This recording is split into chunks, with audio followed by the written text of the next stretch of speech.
प्रभु यीशु मसीह के पवित्र नाम में आप सबों को जय मसीह की। आज के साबर स्कूल में आप सभी दर्शकों का मैं स्वागत करती हूं और साथ ही साथ मेरे पैनलिस्ट हैं मिस्टर राजेश चंद और पास्टर फ्रैंकलिन फ्रांसिस। मैं आपका भी आज के हमारे साबर स्कूल पाठ के अध्ययन में हार्दिक स्वागत करती हूं। और इससे पहले कि हम आज के साबर स्कूल पाठ में आगे बढ़ें, हम परमेश्वर को धन्यवाद देते हैं कि उसने हमें एक इतना अच्छा मौका दिया है कि हम सब मिलकर सब स्कूल पाठ का अध्ययन एक साथ कर सकते हैं। आइए हम अपनी आंखों को बंद करेंगे और मिस्टर राजेश चंद के साथ प्रार्थना करेंगे। हमारे सर्वशक्तिमान परमेश्वर, हम आपका धन्यवाद करते हैं इस अच्छे समय के लिए जो आपने हमें दिया है कि हम यहाँ इकट्ठे होकर और सब स्कूल पाठ का अध्ययन कर सकते हैं प्रभु। और जैसे कि हम इस पाठ में जाते हैं और इसका अध्ययन करते हैं, हम आपसे प्रार्थना करते हैं प्रभु कि आप हमें पवित्र आत्मा का दान दें, हमें समझ और बुद्धि और ज्ञान दें ताकि हम इस पाठ को अच्छी तरह से समझ सकें और जितने भी निर्देश इस पाठ में दिए गए हैं प्रभु, हम उन सबको अच्छी तरह से समझ सकें और अपने जीवन में उनको लागू कर सकें, उनका अनुसरण कर सकते हैं। परमेश्वर, हम प्रार्थना करते हैं सारे दर्शकों के लिए जो भी इस पाठ को देखेंगे या सुनेंगे प्रभु, हम उनके लिए प्रार्थना करते हैं, उनके परिवारों के लिए प्रार्थना करते हैं प्रभु। सबको आप अपनी पवित्र आत्मा का दान दें ताकि हम सब आपका गुणगान कर सकें और आपने जो हमारे लिए आशीषें रखी हैं प्रभु, हम उन सबको पा सकें। इस छोटी विनती प्रभु यीशु मसीह के नाम से मांगते हैं, दया से सुनो, ग्रहण कर, आमीन। जैसा कि हम सब जानते हैं कि हम 2020 के चौथे त्रिमास में प्रवेश कर चुके हैं और हम इस पूरे त्रिमास में शिक्षा के ऊपर अध्ययन करने वाले हैं और अध्ययन करेंगे। आज हमारा दूसरा सप्ताह है, दूसरा सब्त है और आज जिस विषय पर हम चर्चा करेंगे, जिस विषय पर हम सीखेंगे, उसका शीर्षक है परिवार। याद वचन के लिए आप मेरे साथ निकाल सकते हैं नीति वचन उसका पहला अध्याय और उसका 8वां पद, जहाँ इस प्रकार से लिखा है, हे मेरे पुत्र, अपने पिता की शिक्षा पर कान लगा और अपनी माता की शिक्षा को न तज। परमेश्वर अपने पढ़े वचन पर आशीष दे। प्रियो, मनुष्य के रूप में हम हमेशा ये सीखते आए हैं कि जीवन एक पाठशाला है। यहूदी लोगों के लिए शिक्षा बहुत महत्वपूर्ण था। प्रभु यीशु मसीह ने माता और पिता को यह आज्ञा दी कि बच्चे को उस समय से शिक्षा शुरू करें जब वे बालक थे, और माता पिता ने अपने घरों पर रहकर बच्चों को बिना पुस्तक के वो बच्चों को शिक्षा देते गए और उन्होंने बच्चों को ये सिखाया कि हमारा जो प्रभु है सर्वशक्तिमान प्रभु है। और हम इतिहास में ये देखते भी हैं कि आज जो हमारा प्रभु है वो सर्वशक्तिमान पिता परमेश्वर है। प्रभु यीशु मसीह ने माता पिता को ये भी आज्ञा दी कि वो बाइबल से बच्चों को गीत, प्रार्थनाएं और पाठ पढ़ाएं और परमेश्वर का नियम उन्हें सिखाएं, और बच्चे जब इस नियम को सीखे उनका जीवन बदल गया। आइए हम इस अध्ययन को और अधिक अच्छे तरीके से समझने के लिए मेरे पैनलिस्ट हैं मिस्टर राजेश चंद और पास्टर फ्रैंकलिन, हम उनके पास चलते हैं। रविवार का पाठ जो कि हमारा हेडिंग है पहला परिवार, इस बात को ध्यान पे रखते हुए आइए हम पास्टर फ्रैंकलिन से जानना चाहेंगे कि पास्टर फ्रैंकलिन, आप ये समझाएं कि एक मसीही परिवार को कैसा होना चाहिए, या फिर एक मसीही परिवार को आप परिभाषित करिए। बहुत ही अच्छा प्रश्न है। अगर हम बाइबल के इतिहास में जाएं तो हम देखते हैं कि परमेश्वर ने इस पृथ्वी को बनाया, परमेश्वर ने आदम और हवा को बनाया और उनको अदन की वाटिका में रख दिया। और हम यहाँ पर देखते हैं कि अदन की वाटिका में रखने के बाद वहाँ से उनकी जो है वो शिक्षा का आरंभ होता है। और जब हम बाइबल पढ़ते हैं तो बाइबल के शुरुआती अध्यायों में जो है शिक्षा के बारे में या पारिवारिक शिक्षा के बारे में जो है कोई ज़्यादा जानकारी हमें जो है वो नहीं दी गई है। हम यहाँ पर देखते हैं कि अदन की वाटिका में परमेश्वर ने जब आदम और हवा को रख दिया और अदन की वाटिका को उन्होंने क्या किया, एक पाठशाला या एक स्कूल का नाम दे दिया। परमेश्वर जो है वो सबसे पहला उनका शिक्षक रहा है, उनका पिता रहा है। आदम और हवा जो है वो सबसे पहले विद्यार्थी रहे हैं। और इसके साथ ही साथ हम देखते हैं शिक्षक परमेश्वर है, विद्यार्थी आदम और हवा है, और पाठशाला जो है वो अदन की वाटिका है। अब सवाल उठता है कि उनका सिलेबस क्या होगा, उनकी पुस्तक क्या होगी। पुस्तक के रूप में हम देखते हैं कि जो प्रकृति है जिसको कि परमेश्वर ने स्वयं अपने हाथों से बनाया था, उसने बोला और सब कुछ हो गया, तो प्रकृति जो है वो पहली उनकी पुस्तक थी। उसके साथ ही साथ हम यहाँ पर देखते हैं कि परमेश्वर ने क्या किया, उनको अपने पवित्र वचन के बारे में भी बताया कि कैसे जो है वे आने वाले समय के लिए अपने आप को तैयार कर सकते हैं, आने वाले वंशज के लिए, आने वाली पीढ़ी के लिए जो है वो क्या कर सकते हैं, अपने आप को जो है वो तैयार कर सकते हैं। और हम यहाँ पर ये भी देखते हैं कि परमेश्वर ने आदम और हवा को, जो उनके पहले विद्यार्थी हैं, जो पहले उनके स्टूडेंट्स हैं, उनको कैसे उपासना करना है, कैसे उनके अंदर में वो कौशल का जो भाव है, कैसे एक दूसरे से जो है वो मित्रता कायम करनी है, कैसे मसीह के शुभ संदेश को जो है वो लोगों तक क्या करना है, पहुंचाना है या साझा करना है, और कैसे जो है परिवारों के माध्यम से जो है परमेश्वर की सेवकाई जो है वो दूसरों तक जो है वो पहुंचाना है, उसके बारे में उन्होंने क्या किया, आदम और हवा को जो है वो सिखाया। इसके साथ ही साथ जैसे आपने प्रश्न किया कि ये जो पहला परिवार है, इसको अगर हम परिभाषित करते हैं तो हम देखते हैं कि परमेश्वर जो है वो पिता है, आदम और हवा जो है उनके दोनों बच्चे हैं, और वहाँ से जो है पहले परिवार की जो है वो शुरुआत होती है। परमेश्वर ने एक पिता होने के नाते, एक शिक्षक होने के नाते उनको जो है जो संसारिक ज्ञान है, जो प्रकृति के द्वारा उनको ज्ञान देना था, वो तो दिया ही दिया। उसके साथ ही साथ परमेश्वर ने क्या किया, उनको जो आत्मिक ज्ञान है, जो आने वाले समय के लिए, आने वाली पीढ़ी के लिए जो ज़रूरी था, वो भी जो है उन्होंने उनको सिखाया। हम देखते हैं कि परमेश्वर ने आदम को ये भी सिखाया कि उनका जो आने वाला उद्धार करता होगा वो प्रभु यीशु मसीह होगा। परमेश्वर ने उनको ये भी सिखाया कि परमेश्वर का वचन जो है वो जो है क्या करेगा, प्रभु यीशु मसीह के बारे में जो है वो बताएगा। और उन्होंने ये भी बताया कि भाई आने वाले समय में जो भी परमेश्वर का वचन कहता है उनको क्या करना है, उसको अपने जीवन में उतारना है, और जिससे कि जो आने वाली पीढ़ी होगी, आने वाला जो वंश होगा, इस परिवार को देखकर जो है, जो कि पहला परिवार है जिसकी शुरुआत अदन की वाटिका में से हुई है, जिसका पिता जो है वो परमेश्वर है, जिसके बच्चे जो है वो आदम और हवा है, और अदन की वाटिका जो है वो एक पाठशाला, एक स्कूल है जहाँ से ये शिक्षा का जो है वो क्या होता है, वो आरंभ जो है वो होता है। और हम यहाँ पर देखते हैं कि आदम और हवा ने जो है शुरुआती दौर में परमेश्वर की बातों को माना, उसको अपने जीवन में अमल किया, जब तक कि पाप नहीं आया। हम बाइबल को जानते हैं, बाइबल का ज्ञान रखते हैं, सब कुछ बहुत ही जो है वो अच्छा था। कहने का तात्पर्य यहाँ पर ये कि पहले परिवार की शुरुआत जो है वो अदन की वाटिका से होती है। थैंक यू पास्टर फ्रैंकलिन अच्छे विचारों के लिए। और हम सोमवार के पाठ में चलेंगे। सोमवार के पाठ का जो शीर्षक है, एक बच्चे के रूप में यीशु का जीवन। एक बच्चे के रूप में यीशु का जीवन। मिस्टर राजेश, मैं आपसे जानना चाहती हूँ कि एक बच्चे के रूप में यीशु का जीवन कैसा था? आपने जो सवाल किया है कि एक बच्चे के रूप में प्रभु यीशु मसीह का जीवन कैसा था, तो यदि हम लूका की किताब उसकी पहला अध्याय और उसके 26 से 38 में इसका उल्लेख किया गया है, यदि हम इसको पढ़ते हैं तो हम पाते हैं कि एक बच्चे के रूप में जो उनका जीवन था उसके बारे में हमें ज़्यादा जानकारी बाइबल से नहीं मिलती है, और क्योंकि एक ये रहस्य के समान है। हम कह सकते हैं कि बहुत वर्षों तक ये रहस्य बना रहा। जैसे जैसे प्रभु यीशु मसीह बड़े हुए, उसकी ज़्यादा जानकारी हमें बाइबल से नहीं मिलती है, लेकिन हम उनके माता पिता के बारे में काफ़ी कुछ जानते हैं, क्योंकि बाइबल में उनके माता पिता के बारे में काफ़ी कुछ कहा गया है।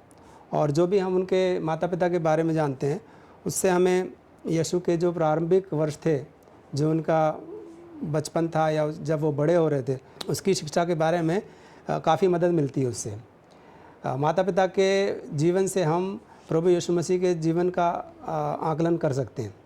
और यदि हम लूका की किताब और उसका पहला अध्याय 26 से 38 और 46 से 55 और मत्ती की किताब उसका पहला अध्याय और 18 से 24 अगर हम पढ़ें तो वहाँ पर हमें यूसुफ और मरियम दोनों के बारे में काफ़ी जानकारी मिलती है। वहाँ पर लिखा है कि वो एक बहुत ही वफ़ादार यहूदी थे, और वो पूरी कोशिश करते थे कि वो प्रभु के जो आज्ञा हैं उनका अच्छी तरीके से वो पालन करें। और जब प्रभु का दूत उनसे मिलने आता है और उन्हें बताता है कि उनके साथ क्या होने वाला है, मरियम और यूसुफ दोनों वो उसकी बातों पर विश्वास करते हैं, और जो कुछ भी उन्हें करने के लिए कहा जाता है वो करते हैं। यहूदी स्कूलों में प्रभु यीशु मसीह की शिक्षा नहीं हुई थी, वो कभी यहूदी स्कूल नहीं गए थे। हालांकि यहूदी लोग बहुत पढ़ने लिखने में इंटरेस्ट रखते थे और बहुत पढ़ाई करते थे, लेकिन प्रभु यीशु मसीह जो थे उन्होंने कभी दाखिला नहीं लिया यहूदी स्कूल में, और उनका जो पहला शिक्षक था वो परमेश्वर ही था। जो पुराना नियम था उससे भी उन्होंने काफ़ी कुछ सीखा था। और हज़ारों साल पहले यीशु ने मूसा को यही शब्द कहे थे। और यीशु ने अपनी माँ के चरणों में बैठकर, उनके पास बैठकर उन्होंने शिक्षा ग्रहण की। और यीशु जब बड़ा हुआ तो कोई भी यहूदी स्कूल में वो नहीं गए। क्यों नहीं गए? क्योंकि हम कह सकते हैं कि उन्हें उस यहूदी शिक्षा की ज़रूरत नहीं थी, क्योंकि परमेश्वर ही उनका शिक्षक था। ऐसा हमें एलन जी वाइट बताती हैं। प्रभु का शिक्षक परमेश्वर खुद था, यीशु मसीह का शिक्षक परमेश्वर खुद था, इसलिए उन्हें यहूदी स्कूल जाने की कोई ज़रूरत नहीं थी। और हम कह सकते हैं यकीनन यूसुफ और मरियम ये बहुत ही अच्छे शिक्षक थे। और अगर हम पढ़ें लूका की किताब उसका 2 अध्याय और 41 से 50 में, वहाँ पर इस प्रकार लिखा है कि यूसुफ और मरियम अपने बेटे के बारे में बहुत सी बातों को नहीं समझते थे। यीशु के पास वो ज्ञान और बुद्धि थी जो केवल परमेश्वर ही उसे दे सकता था। यहाँ पर हम थोड़ा अचंभित भी होते हैं कि माता पिता अपने पुत्र के बातों को नहीं समझ पाते थे, क्योंकि वो जो ज्ञान प्रभु के पास था वो उन्हें सीधे परमेश्वर की तरफ से प्राप्त हुआ था। और एलन जी वाइट ने हमें पहले ही बता दिया है कि यीशु ने अपनी माँ से उन शब्दों को सीखा जो उसने खुद मूसा से हज़ारों साल पहले कहे थे। हम प्रभु यीशु मसीह के बचपन के दिनों की कोई तस्वीर अपने मन में इस प्रकार बना नहीं सकते। हम नहीं जानते हैं कि वो जब बढ़ रहे थे तो उनके जीवन कैसा था, क्योंकि बाइबल में इसका उल्लेख नहीं है। लेकिन उनके माँ बाप के रहन सहन से, उनके जीवन से हम प्रभु यीशु मसीह के बचपन के दिनों की कोई ऐसी तस्वीर बना सकते हैं अपने जीवन में। थैंक यू मिस्टर राजेश, बहुत अच्छे विचारों के लिए। और अब हम मंगलवार के पाठ में जाएंगे। मंगलवार का पाठ जिसका शीर्षक है संचार। पास्टर फ्रैंकलिन, मैं आपसे जानना चाहूँगी कि संसार का जो संचार है, संचार का हमारे जीवन में, जिसे हम इंग्लिश में कम्युनिकेशन कहते हैं, उसका हमारे जीवन में क्या महत्व है संचार का? संचार शब्द जो है, कम्युनिकेशन शब्द जो है वो बड़ा ही आम है और हर एक व्यक्ति जो है अपने दिनचर्या में इससे जो है वो सामना करता है। जो संचार है, अगर हम उसको संधि विच्छेद करें तो हम यहाँ पर देखते हैं सन और चार। कहने का मतलब यहाँ पर ये है, ये एक या एक से ज़्यादा लोगों का जो समूह है, जो लोग हैं उनके बीच की जो वार्तालाप है, उनके बीच की जो बातचीत है, उसको जो है वो परिभाषित करता है। बताया जाता है कि संचार, जिसको कि अगर हम अंग्रेजी में कम्युनिकेशन कहते हैं, और ये जो कम्युन्यूस एक लैटिन भाषा से ये शब्द बना हुआ है और जिसका अर्थ होता है टू इम्पार्ट, अंग्रेजी में टू इम्पार्ट और टू मेक इट कॉमन। कहने का मतलब ये कि जो आपके पास है आप क्या करें, उसको दूसरे के साथ साझा करते हैं। आपके सोच विचार, आपके भाव, आपके ख्याल, उन सारों को इकट्ठा करके आप क्या करते हैं, उनको अपनी भाषा में, अपने तौर तरीके से क्या करते हैं, वो सब लोगों के साथ सर्व सामान्य बनाते हैं, जिससे कि सामने वाले को ये पता लगता है कि भाई आप उससे जो है वो क्या बातचीत करना मांग रहे हैं। संचार जो है वो एक व्यक्ति के साथ भी हो सकता है। कई बार आपने देखा होगा कि कभी कभी हम अकेले जा रहे होते हैं, या तो हम गुनगुना रहे होते हैं या हम कुछ बड़बड़ा रहे होते हैं। कई बार हम जब ऐसे लोगों को देखते हैं तो हम ये भी कहते हैं कि शायद ये पागल हो गया, अपने आप ही में जो है वो बात कर रहा है। पर हमें नहीं पता होता है कि वो कई बार क्या है कि एक पढ़ा लिखा व्यक्ति, एक शिक्षित व्यक्ति भी क्या कर सकता है, अपने आप में जो है वो बात कर सकता है। दूसरी बात हम देखते हैं कि ये जो संचार है, दो व्यक्तियों के बीच में, दो से ज़्यादा व्यक्तियों के बीच में भी क्या होता है, अक्सर देखा जो है वो जा सकता है। और जैसे कि मैंने आपको बताया, संचार का तात्पर्य, संचार की जो परिभाषा है वो ये कि आप अपने विचारों को, अपने भावों को, अपने ख्यालों को क्या करते हैं, इस प्रकार से आसान बनाकर जो है वो दूसरों के सामने आप प्रेषित जो है वो करते हैं। उसके साथ ही साथ हम यहाँ पर देखते हैं कि शिक्षा जो है एक संचार है। आज के परिवेश में, पूरी दुनिया में हम यहाँ पर देखते हैं कि आज के आधुनिक यंत्रों के द्वारा, आधुनिक मीडिया के द्वारा जो है शिक्षा का जो प्रसार है, जो संचार है, वो क्या है कि ज़्यादा से ज़्यादा लोगों तक जो है वो पहुँचाया जाता है। आज के सब स्कूल पाठ में, मंगलवार के पाठ में जब हम संचार की बात करते हैं तो यहाँ पर एक शिक्षक को ध्यान में रख के बात हो रही है। एक शिक्षक जो है वो व्यक्ति होता है जो कि अपने उस विषय के बारे में सर्व ज्ञान रखता है। पूरा पूरा ज्ञान जो है वो रखता है। और जब वो अपने विद्यार्थी के साथ, अपने छात्रों के साथ जब वो बैठता है या उनसे जब वो बातचीत करता है या उनको जो है वो सबक जो है वो सिखाता है, तो इससे पहले कि वो क्या करे, अपने छात्रों को, अपने विद्यार्थियों को जो है अपने उस पाठ के बारे में बताए, उस शिक्षक को उन सारी बातों की जानकारी होना जो है वो बहुत ही ज़्यादा ज़रूरी है। उसको जो है कौशलपूर्ण होना जो है वो बहुत ही ज़्यादा ज़रूरी है। और तीसरी जो है, जो कि बहुत ही मुख्य बात है, उसको अपने विद्यार्थियों के साथ, अपने छात्रों के साथ एक घनिष्ठ संबंध बनाने की जो है वो सख्त जो है वो ज़रूरत है।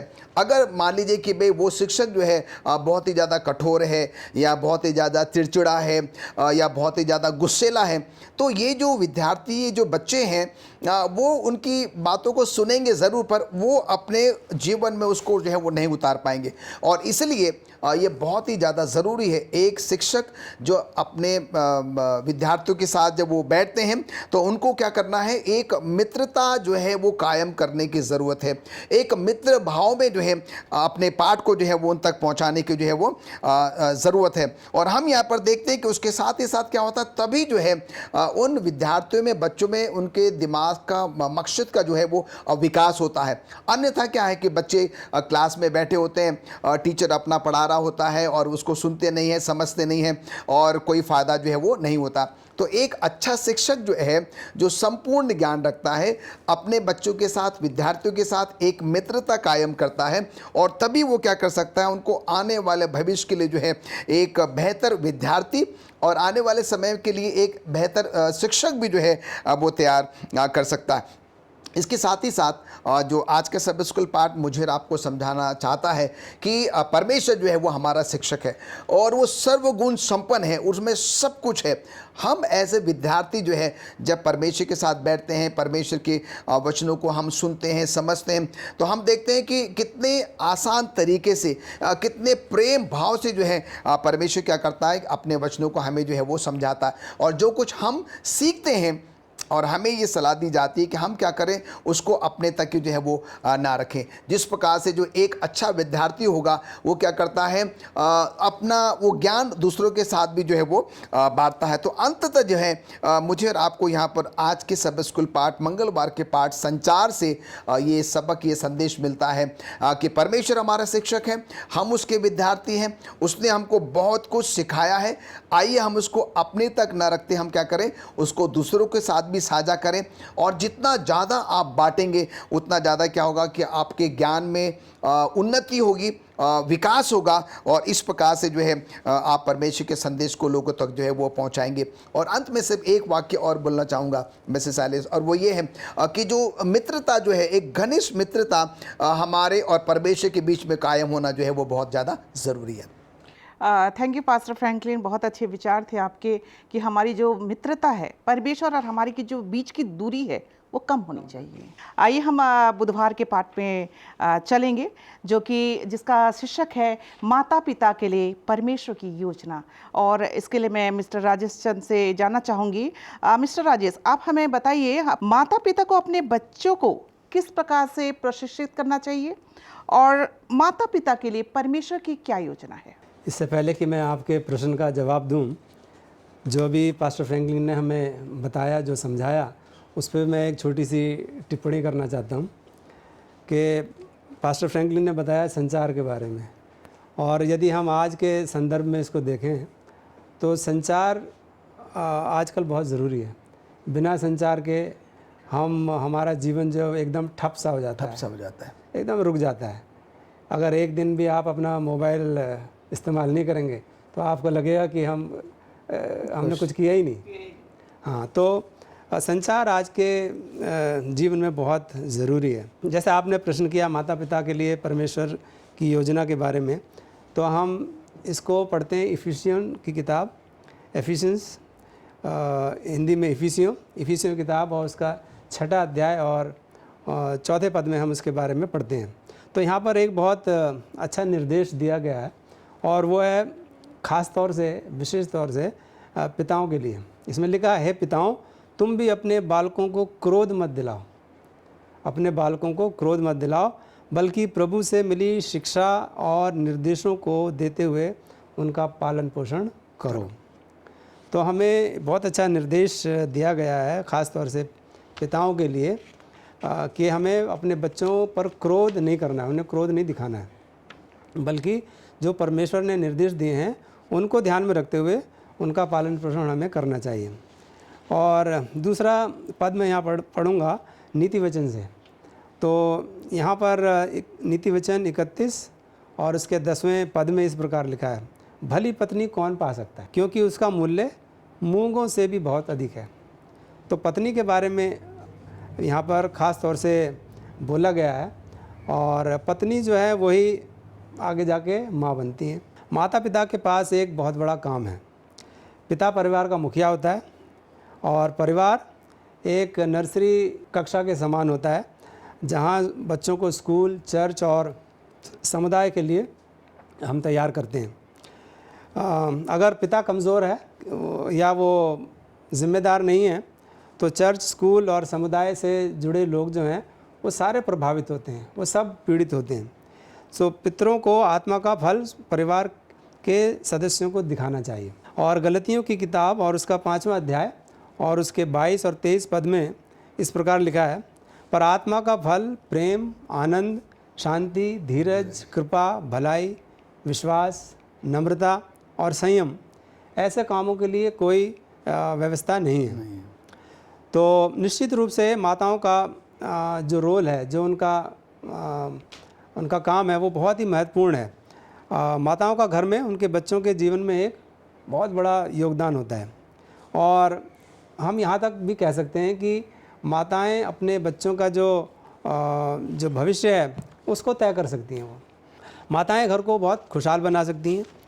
पिता को अपने बच्चों को पढ़ने में उनकी मदद करनी चाहिए। यहाँ बहुत अच्छी निर्देश इस पाठ में दिया गया है, ख़ास तौर से पिताओं के लिए, कि उन्हें अपने बच्चों की मदद करनी चाहिए पढ़ाई में। अगर वो पिता अपने बच्चों की पढ़ाई में मदद करेंगे तो बच्चे जो हैं बहुत कुछ सीख सकते हैं, और मसीही माता पिता को उसकी कलीसिया का एक उदाहरण होना चाहिए। और यहाँ पर पाठ में बताया गया है कि जो विवाह है, विवाह एक बाइबल शब्द चित्र है जो यीशु को उसके चर्च के प्रति प्रेम को दर्शाता है। यदि माता पिता वह प्यार अपने बच्चों को नहीं दिखाते हैं तो वो अपने बच्चों के सामने परमेश्वर की एक झूठी तस्वीर पेश करते हैं। ये बहुत बड़ा पाठ हमें यहाँ पे बताया गया है कि माता पिताओं के लिए, अगर वो माता पिता अपने बच्चों को परमेश्वर के बारे में नहीं बताते हैं, उसके प्रेम के बारे में नहीं बताते हैं, तो माता पिता क्या करते हैं, अपने बच्चों के सामने परमेश्वर की एक झूठी तस्वीर पेश करते हैं। परमेश्वर सभी मसीह माता पिता को अपने बच्चों को ध्यानपूर्वक पढ़ाने का आदेश देता है, और ये हम पढ़ते हैं व्यवस्था विवरण की 6 अध्याय और उसके 7वें पद में। प्रत्येक माता पिता को अपने संपूर्ण दिल से परमेश्वर से प्यार करना सीखना चाहिए, उसकी आज्ञा मानना और उस पर जीवन समर्पण करना सीखना चाहिए। तो यहाँ पर एक बहुत अच्छा लेसन पाठ हमें मिलता है, ख़ास तौर से माता पिता के बारे में। और परमेश्वर अपने लोगों से अपने बच्चों को उनके लिए की जाने वाली अद्भुत चीज़ों के बारे में शिक्षित करने को कहता है। जो परमेश्वर अद्भुत काम हमारे जीवन में करता है वो हमें अपने बच्चों को बताना चाहिए, ताकि बच्चे उस बात को सीखें, उस परमेश्वर के प्रेम को सीखें। क्योंकि जो भी चॉइस हमारे बच्चे करते हैं वो उस चॉइस के लिए उत्तरदायी होते हैं। वो कोई भी चुनाव करें अपने जीवन में, वो परमेश्वर के सामने उनको उसका जवाब देना पड़ता है। थैंक यू मिस्टर राजेश, अच्छे विचारों के लिए। और हमने इसमें सीखा कि जो माँ होती है, जो माता होती है, वो बच्चे की सबसे पहली टीचर होती है। धन्यवाद देते हैं एक अच्छे विचारों के लिए। और अब हम गुरुवार के पाठ में जाएंगे जिसका शीर्षक है भूल न जाएं, भूल न जाएं। पास्टर फ्रैंकलिन, मैं आपसे जानना चाहती हूँ, व्यवस्था विवरण 6 के अनुसार उस अध्याय में शिक्षा के बारे में हम क्या महत्वपूर्ण नियम सीखते हैं? यहाँ जो बृहस्पतिवार का जो शीर्षक है कि भूल ना जाएं, और ये व्यवस्था विवरण उसके 6वें अध्याय पर जो है वो आधारित हैं। भूलना जो है वो मनुष्य की प्रवृत्ति है, ह्यूमन टेंडेंसी है। और हम यहाँ पर देखते हैं कि पुराने ज़माने में भी लोग जो है वो भूला करते थे, आज के समय में भी जो है हमारे अंदर में वो भूलने की जो है वो प्रवृत्ति है। अगर हम पुराने ज़माने में मुड़कर अगर देखें, अगर जाएं, तो हम देखते हैं कि जो हमारी माताएं हुआ करती थी, वो क्या करती थी, अपने पल्लों में जो है एक गठान बांधा करती थी। और वो गठान का तात्पर्य मतलब ये होता था कि भाई उन्होंने जो है उस गठान को अपने पल्लों में जो है किसी खास मकसद से बांधा है, और जब जब उस गठान को देखती तो उनको याद आता है कि आज मैंने ये काम जो है वो करना है। और उसके साथ ही साथ हम देखते हैं कि आज के समय में भी जो है कई ऐसे काम हम कर लेते हैं, या तो हम अपने हाथों में कोई धागा बांध लेते हैं या कुछ ऐसा कर लेते हैं जिससे कि वो चीज़ हमें क्या करती है, बार बार याद दिलाती है कि मुझे और आपको जो है वो अमुक अमुक काम जो है वो करना है।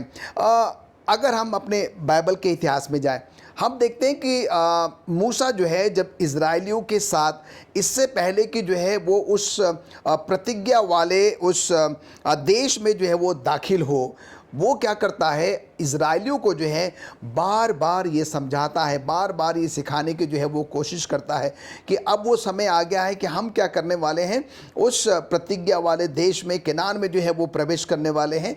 और इसलिए जो है इससे पहले कि हम उस प्रतिज्ञा वाले देश में प्रवेश करें, मैं आप सबको ये बताना चाहता हूँ, सिखाना चाहता हूँ कि हमें क्या करना है, उन सारी बातों को जो है जो परमेश्वर ने हम सब के जीवन में की हैं, हम क्या करें, उसको ना भूलें। उन सारे उपकारों को, उन सारे आशीषों को जो है, उन सारे नियम कायदे कानून को जो है जो कि मूसा की किताब में लिखे थे, वो चाहते थे कि क्या करें, जो इज़राइली हैं वो उन बातों को जो है वो ध्यान में रखे, उस पर जो है वो चले। क्योंकि मूसा ये जानता है कि इज़राइली लोग जो हैं बार बार क्या होते थे, वो उन्हीं गलतियों को दोहराते थे। इसका मतलब ये होता है कि वो भूल जाते थे, और इसलिए वो चाहता था कि इससे पहले वो जो उस प्रॉमिस लैंड में प्रतिज्ञा वाले देश में प्रवेश करें, वो क्या करें, उन सारी चीज़ों को जो है वो मनन करें, ध्यान करें, और उन गलतियों को जो है वो ना दोहराएं।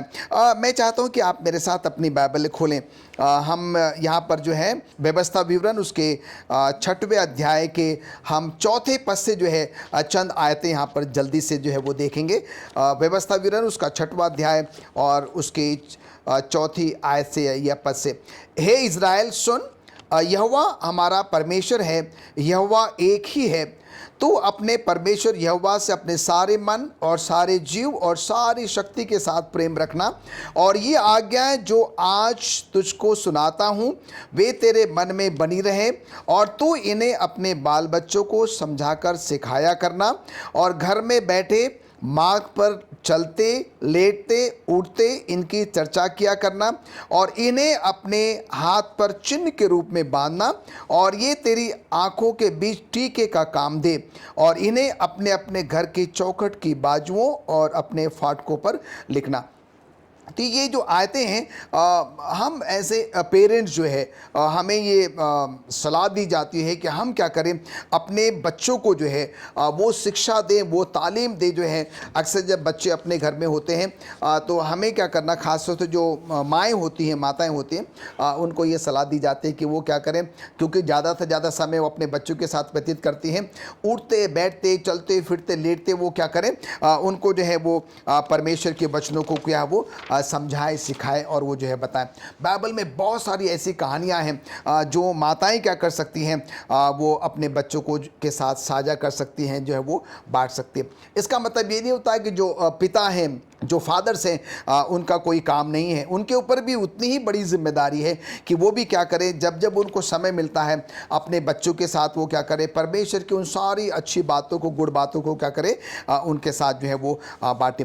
जैसे कि आपने कुछ समय पहले कहा कि जो माता है वो सबसे पहली शिक्षक होती है, शिक्षिका होती है, और हम देखते हैं कि बच्चा ज़्यादा से ज़्यादा समय उनके साथ व्यतीत करता है। और इसके लिए जो है ये ज़रूरी है कि माता क्या करे, उसको परमेश्वर के वचन के बारे में जो है वो सारी बातें क्या करे, वो बताए। तो कहने का मतलब यहाँ पर ये होता है कि मनुष्य में एक भूलने की प्रवृत्ति है, और इसलिए जो है परमेश्वर जो है बार बार अपने वचनों के द्वारा भी मुझे और आपको जो है जब हम सबत के बारे में बात करते हैं, अगर हम निर्गमन उसके 20वें अध्याय में जाएं, उसके 8वीं आयत में, तो जहाँ पर जो 4थी आज्ञा है वहाँ पर ये कहता है कि स्मरण करके तू जो है, तो स्मरण शब्द का जो है वो प्रयोग किया गया, क्योंकि परमेश्वर जानता है कि हम जो मनुष्य हैं, हम में भूलने की प्रवृत्ति है, हम जो है वो भूल सकते हैं।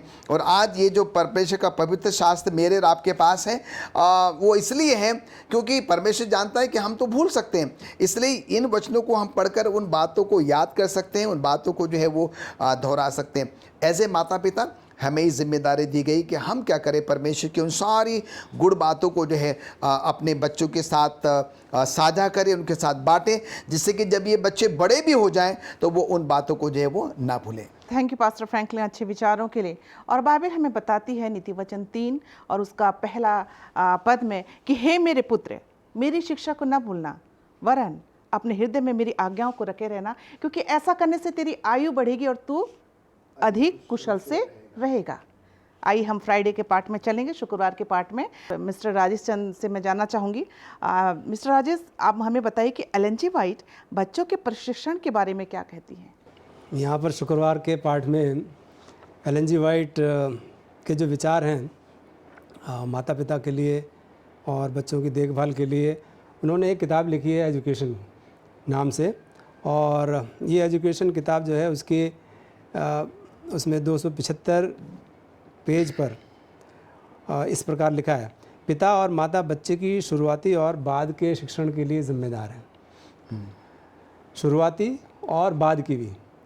तो जो भी शुरुआती बच्चे का जो जीवन होता है, जब बच्चा बढ़ रहा होता है, तो उस समय जो शिक्षा बच्चे को दी जाती है वो उसके पूरे जीवन के लिए हो जाती है, क्योंकि वो बच्चा भूलता नहीं है। और साइंटिस्ट लोग हमें ये भी बताते हैं, साइकोलॉजिस्ट लोग बताते हैं कि 7 साल तक अगर बच्चे को हम जो भी शिक्षा देते हैं वो उसके जीवन का एक अंग बन जाती है, वो उस चीज़ को कभी नहीं भूलता है।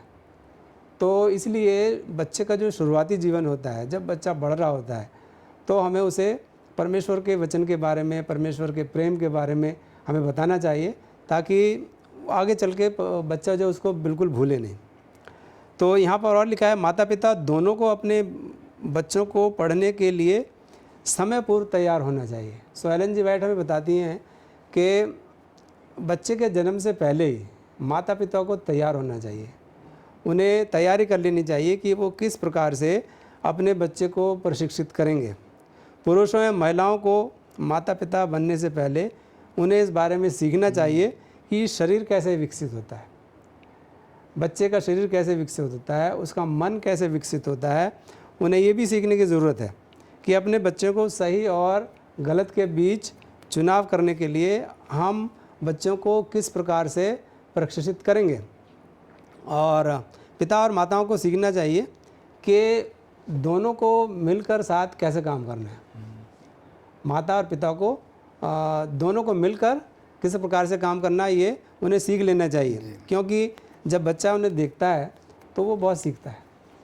बच्चा जो है जैसे जैसे बढ़ता है तो अपने माता पिता को देखता है कि किस प्रकार से माता पिता रहते हैं, किस प्रकार से बात करते हैं। वो सारी बातें जो है बच्चे के ऊपर बहुत बड़ा प्रभाव डालती हैं। और यहाँ पर मिसेस एलन जी वाइट ये भी बताती हैं कि ये काम हमें घर से ही शुरू करना चाहिए। उन्हें अपने बच्चों को शिक्षित करने के लिए मिलकर काम करना होगा, इसलिए उन्हें हमेशा साथ काम करने की कोशिश करनी चाहिए।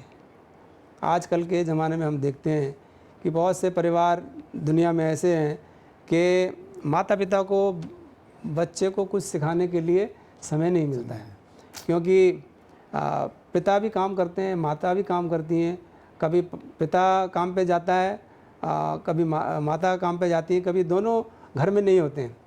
तो बच्चे का जो लालन पालन है, जो शुरुआती जो समय उसको मिलना चाहिए, वो उसको नहीं मिलता है।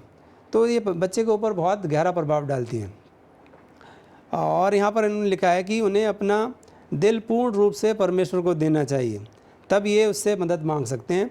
जो माता पिता अपने बच्चों को अच्छे से प्रशिक्षित करते हैं वे एक दूसरे को दोष नहीं देंगे।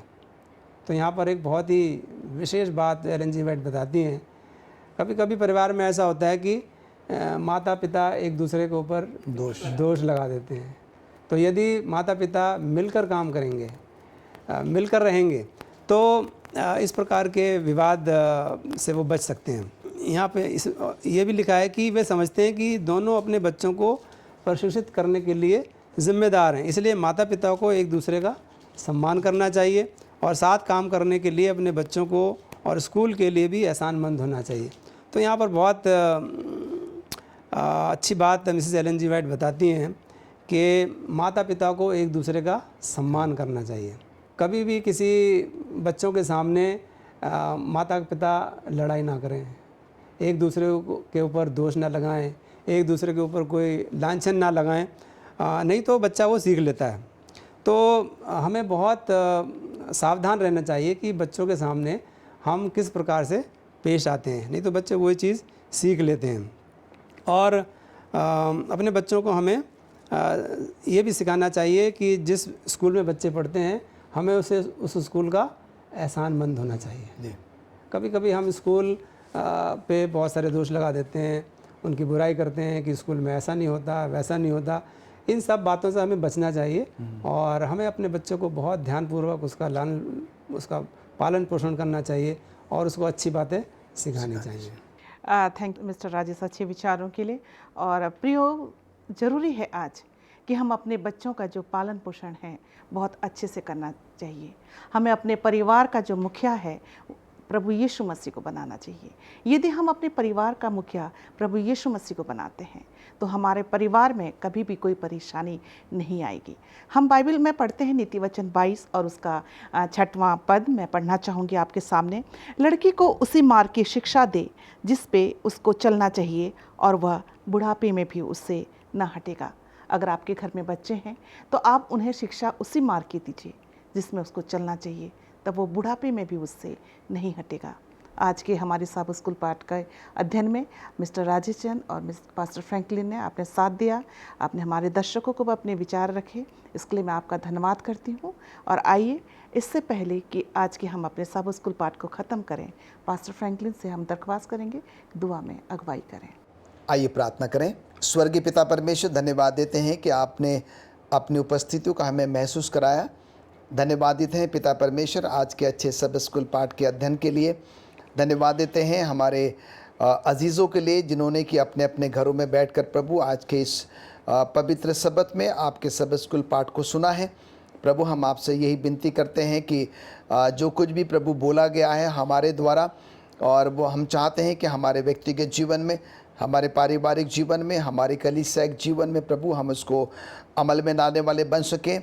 और विशेष करके प्रभु, जब इस पूरे त्रिमास में हम शिक्षा के ऊपर आधारित संदेश सुनते हैं, परिवार के रूप पर आधारित संदेश सुनते हैं, प्रभु हमारी मदद करें कि हम आपके वचनों के अनुसार चलने वाले बन सकें। पिता परमेश्वर, धन्यवाद देते हैं कि आपने हमारी प्रार्थनाओं को सुना है। प्रभु यीशु मसीह के नाम से मांगते हैं, आमीन।